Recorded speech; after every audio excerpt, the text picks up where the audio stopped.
Hi hello friends, welcome back to our channel. మామిడికాయ పచ్చడి అంటే మన అందరికీ ప్రాణం కదండి. అయితే ఎప్పుడు చేసుకునే రెగ్యులర్ పచ్చడిలా కాకుండా అల్లం వెల్లుల్లి పేస్టుతో ఘాటుగా ముక్క మెత్త పడకుండా సంవత్సరం పాటు నిల్వ ఉండేలా అల్లం వెల్లుల్లి మామిడికాయ చట్నీ ఎలా చేయాలో ఈరోజు ఈ వీడియోలో చూద్దాం. ఓకేనా ఫ్రెండ్స్? నెయ్యి వేసుకుని తింటే అమృతంలా ఉంటుంది. మరి ఆలస్యం చేయకుండా ప్రాసెస్లోకి వెళ్ళిపోదామా ఫ్రెండ్స్? టేస్ట్ మాత్రం సూపర్ అండి, చాలా చాలా బాగుంటుంది. మీరే అంటారు. మరి ఆ ప్రాసెస్ ఏంటో చూసేద్దాం పదండి.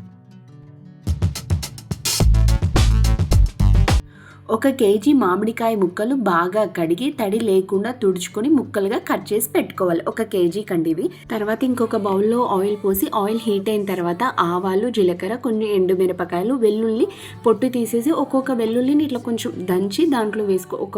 ఒక వెల్లుల్లిని ఒక పోటు ఇట్లా దంచుకొని దాంట్లో వేసి బాగా దూరగా వేగిన తర్వాత స్టవ్ ఆఫ్ చేసి పెట్టుకోవాలండి. ఈ నూనె చల్లగా అయ్యేంత వరకు పక్కకు పెట్టాలి. తర్వాత ఆవాలు, జీలకర్ర, మెంతులు ఇవన్నీ దూరగా వేయించి పక్కన పెట్టుకోండి. తర్వాత అల్లం వెల్లుల్లి పేస్ట్ కోసం అండి 200 నుంచి ఒక 250 గ్రామ్స్ ఉన్నా సరిపోతుంది.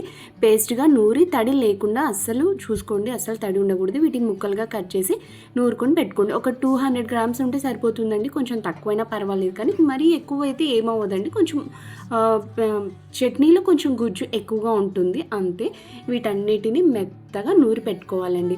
అల్లం బాగా కడిగి పొట్టు తీసేసి దాన్ని తడి లేకుండా తుడుచుకొని బాగా మెత్తగా మిక్సీ వేసుకొని పక్కకు పెట్టుకోవాలండి. ఇదిగో ఈ విధంగా ఉంటే సరిపోతుంది. ఇంతాక ఒక బాండీలో నూనె వేసి వెల్లుల్లి, ఒట్టి మిరపకాయలు వేసాం కదండి. ఇదిగోండి ఇలా చల్లగా ఇంతవరకు వెయిట్ చేయాలి. ఇవన్నీ చల్లగా అవ్వాలండి. ఎప్పుడైనా సరే చట్నీలో వేడిగా అస్సలు వేయదు. వేడిగా వేస్తే చట్నీ అనేది ముక్క మెత్తపడిపోతుందండి. అందుకు నూనె చల్లగా అయిన తర్వాతనే వేయాలి. ఆవాలు, జీలకర్ర, మెంతులు కూడా ఇవి కూడా చల్లగా అయిపోయినాయండి. ఇప్పుడు వీటిని మెత్తగా మిక్సీ పట్టుకుందాం. మెంతులు 1 టీ స్పూన్ అయితే సరిపోతుందండి. మళ్ళీ ఎక్కువ అవుతే చట్నీ చేదు అవుతుంది అనమాట. అందుకు దూరగా వేయించి వీటిని కూడా మెత్తగా మిక్సీ పట్టుకోవచ్చండి. మెత్తగా మిక్సీ పట్టి పక్కకు పెట్టుకోవాలి. ఇప్పుడు రెడీమేడ్గా కూడా బయట కూడా దొరుకుతున్నాయండి, అవి కూడా యూజ్ చేయొచ్చు. కాకపోతే మనం ఇంట్లో వేసినవి అయితే ఇంకొంచెం స్మెల్ బాగుంటుంది, టేస్ట్ కూడా చాలా బాగుంటుందండి. ఇదిగోండి ఈ విధంగా మెత్తగా అయితే సరిపోతుంది. వీటిని కూడా పక్కకు పెట్టేసుకుంటే సరిపోతుంది. ఇప్పుడు ఒక బాండీలో ఆయిల్ వేసి ఆయిల్ కొద్దిగా బాగా హీట్ అయిన తర్వాత అల్లం వెల్లుల్లి పేస్ట్ ఉంది కదండి, అదంతా ఆయిల్లో వేసి బాగా దూరగా వేయించాలండి. కలర్ చేంజ్ అవ్వాలి. కలర్ కొద్దిగా రెడ్ కలర్, కొంచెం లైట్గా మెరూన్ కలర్ వస్తే సరిపోతుంది. పచ్చిది అస్సలు వేయకండి. పచ్చిది వేసి చట్నీ త్వరగా బూజు వచ్చేస్తుంది, త్వరగా పాడైపోతుంది. అందుకని అల్లం వెల్లుల్లి పేస్ట్ మంచిగా దూరగా వేగాలండి. అప్పుడే చట్నీ కలరు బాగుంటుంది, టేస్ట్ కూడా సూపర్గా ఉంటుందండి. ఇదిగోండి ఈ విధంగా వస్తే సరిపోతుంది. అల్లం వెల్లుల్లి పేస్ట్ వేస్తే చట్నీ చాలా బాగుంటుందండి. దీన్ని చల్లగా అయ్యేంత వరకు పక్కన ఉంచుకోవాలి. ఇప్పుడు చట్నీకి అల్లం వెల్లుల్లి పేస్ట్ ఒక 200 గ్రామ్స్ ఉంటే సరిపోతుందండి. కారం పొడి ఒక 200 నుంచి 250 గ్రామ్స్ సరిపోతుంది. తర్వాత ఉప్పు ఒక 150 నుంచి 200 గ్రామ్స్ ఉంటే సరిపోతుందండి. ఆవ పొడి ఏమో ఒక టేబుల్ స్పూన్స్, మెంతి పొడి 1 టీ స్పూను, పసుపు 1 టీ స్పూన్ అండి. ఇవి ఉంటే సరిపోతుంది. ఆల్రెడీ మనం ఆవాలు, జీలకర్ర, మెంతులు మెత్తగా వాటిని వేయించి మెత్తగా పొడి చేసి పెట్టుకున్నాం. అది కూడా అన్నీ రెడీగా ఉన్నాయండి. ఇప్పుడు అన్నీ చల్లగా అయిపోయింది. ఆవాలు, జీలకర్ర అవి కూడా వేయించి పెట్టుకున్నాం కదా. ఇప్పుడు ప్రాసెస్ ఏంటో చూసేద్దామండి. ఇదిగోండి అన్నీ రెడీగా ఉన్నాయి. అల్లం వెల్లుల్లి పేస్ట్ కూడా చల్లగా అయిపోయింది. ఉప్పు, కారము, కొద్దిగా పసుపు అన్నీ రెడీగా ఉన్నాయండి. 200 గ్రామ్స్ 250 గ్రామ్స్ ఉంటే సరిపోతుందండి. మ్యాంగో పికిల్ కారం కూడా బాగుంటుంది, అది మీరు ట్రై చేయండి. ఇదిగోండి ఫస్ట్ వీటన్నిటిని గిన్నెలు కూడా అండి ఒకసారి ఎండలో పెట్టుకుంటే చట్నీ అనేది చాలా రోజుల వరకు ఉంటుంది. గిన్నెలు, స్పూన్లు ఏదైతే వాడతామో చట్నీ కోసం అవన్నీ కాస్త ఎండలో పెట్టుకోవాలండి. కలిపే ముందు అవన్నీ ఒక్కసారి ఎండలో పెట్టుకుంటే సరిపోతుందండి. ఇదిగోండి ఒక పెద్ద బౌల్ తీసుకొని ఇందాక మామిడికాయ ముక్కలు ఉన్నాయి కదండి, మామిడికాయ ముక్కలు కూడా బాగా కడిగి తుడిచి వాటిపైన కట్ చేసిన తర్వాత వాటిపైన ఒక లేయర్ లాగా పొట్టు వస్తుంది కదండి, అది కూడా తీసేసి నీట్గా తడి లేకుండా తుడుచుకొని పెట్టుకోవాలండి. మామిడికాయ ముక్కలు వేసేసిన తర్వాత ఆవాలు, జీలకర్ర, మెంతులు ఇంతాక వేయించి పెట్టుకున్నాం కదండి, ఆ పొడి కూడా వేసేయాలి. వేసేసిన తర్వాత మీకు ఇష్టమే మీరు ఉప్పు కూడా అండి ఒక 200 గ్రామ్స్ అయితే సరిపోతుంది. ఇదిగోండి ఒక 200 గ్రామ్స్. కొంచెం మరీ ఎక్కువగా ఉంటే పర్వాలేదు, కానీ మరీ తక్కువ ఉంటే చట్నీ ప్రాబ్లం అండి, కొంచెం చెడిపోతుంది. అందుకని ఒక 200 గ్రామ్స్ అయితే సరిపోతుంది 1 కేజీ మామిడికాయ చట్నీకి. పసుపు ఏమి ఆప్షనల్ అండి, కొంచెం కలర్ఫుల్గా ఉండాలంటే వేసుకోండి, లేదంటే ఏం పర్వాలేదు. నేనైతే 1 టీ స్పూన్ వేసాను. కారం పొడి 3 మ్యాంగో పికిల్ చట్నీ కారం దొరుకుతుంది కదండి, అదైనా యూజ్ చేయొచ్చు, ఏదైనా పర్వాలేదు.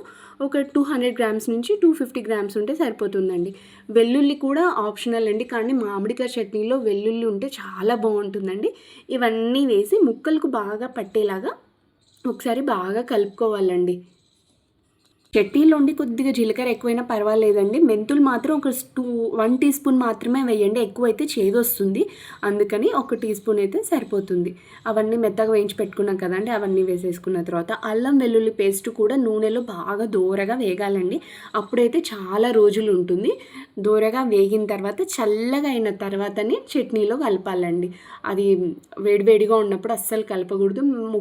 మామిడికాయ ముక్క అనేది త్వరగా చల్లబడిపోతుందండి, మెత్తబడిపోతుందనమాట. అవన్నీ కలిపేసిన తర్వాత ఇందాక రెడీ పెట్టుకున్నాం కదండి నూనె, అది కూడా వేసేయాలి. ఆయిల్ అనేది అండి కొంచెం మరీ ఎక్కువ అయితే పైన ఎక్కువగా తేలిపోతుంది, అంత టేస్ట్ ఉండదండి. చట్నీకి సరిపడినంత ఆయిల్ వేసుకుంటేనే బాగుంటుంది. చట్నీ అనేది నూనెలో కొంచెం మునిగి కొద్దిగా పైన తేలితే సరిపోతుందండి. ఎక్కువ రోజులు నిల్వ ఉంటుంది, అస్సలు పాడవ్వదు చట్నీ. ఎన్ని రోజులున్నా ఫ్రెష్గానే ఉంటుందండి, మంచి స్మెల్ కూడా వస్తుంది, అస్సలు పాడవ్వదు. అందుకని కొద్దిగా ముక్కలు మునిగేంత వరకు నూనె ఉంటే సరిపోతుందండి. ఇవన్నీ వేసి బాగా కలపాలి. ఈ విధంగా కలిపితే సరిపోతుంది.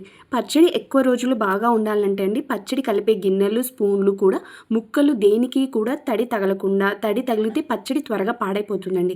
అల్లం వెల్లుల్లి పేస్ట్ కూడా అల్లం వెల్లుల్లిని సమాన భాగాలుగా తీసుకొని నీళ్లు పోయకుండా కొద్దిగా ఉప్పు, నూనె వేసి మెత్తగా మిక్సీ పట్టుకోవాలండి. పోపు కూడా అండి పూర్తిగా చల్లారిన తర్వాతనే పచ్చడి ముక్కల్లో మిశ్రమం కలపాలి. వేడిగా ఉన్నప్పుడు కలిపితే ముక్క మెత్తబడిపోతుందండి, ఎక్కువ రోజులు ఫ్రెష్గా కూడా ఉండదు. 3 డేస్ తర్వాత చట్నీ అనేది ఇలా ఉంటుంది.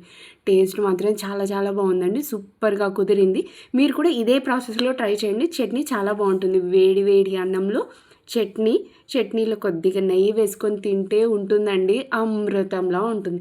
మీరు కూడా ఇదే ప్రాసెస్లో ట్రై చేసి చూడండి, ఓకేనా? చూసారు కదా ఫ్రెండ్స్, ఎంతో రుచికరమైన ఘాటైన అల్లం వెల్లుల్లి మామిడికాయ చట్నీ రెడీ అయిపోయింది. దీన్ని ఒక రోజు తర్వాత ఊరనిస్తే ముక్కలకు ఉప్పు, కారం, అల్లం వెల్లుల్లి పేస్ట్ బాగా పట్టి ఇంకా టేస్టీగా తయారవుతుంది.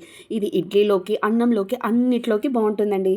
ఈ రెసిపీ మీకు నచ్చినట్లయితే మీరు కూడా ఇంట్లో తప్పకుండా ట్రై చేసి మీకు ఎలా కుదిరిందో కామెంట్ సెక్షన్లో నాతో షేర్ చేసుకోండి.